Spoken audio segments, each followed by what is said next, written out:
What we often say, of course, is that it is support plus challenge Right. equals growth.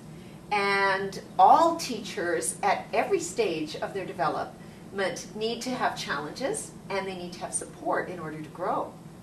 So how would you say that applies in particular to, say, the student teacher? Okay, well, for student teachers, obviously they need to support from the mentor teacher or from the school, from the university. I'm thinking more in terms of what kind of support they need from the mentor teacher specifically. When, and I guess the UF has to be there to sort of guide them through and reflect with them.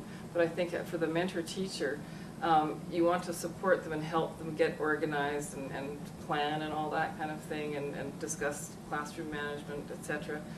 But you also want to make sure that you don't do too much for them. That is that you give them some challenges and allow them to try new things or to go off into a lesson that they've planned on their own and let them ride it through or live it through without sort of stopping and saying, oh no, that's not what I want. I didn't want the kids to do this. If they're going to do this, they need to do something else. Just let the student ride it out at least a reasonable amount of time to try something, and that is what will challenge them.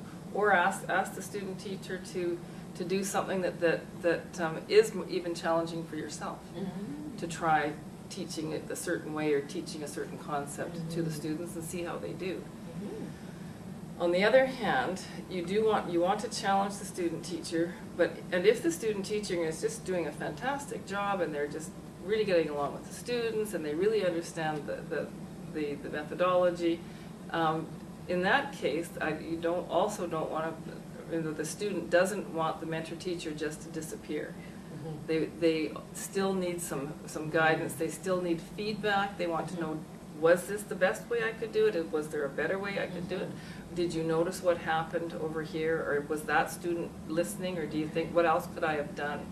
So even if a student teacher is just doing a bang-up job, you still as a student or as a mentor teacher need to be available, be around, and keep track, especially keep track of what the student teacher is doing. Don't kind of sort of get lost and say, well, I got to leave the student alone for a certain amount of time, because that's part of the challenge.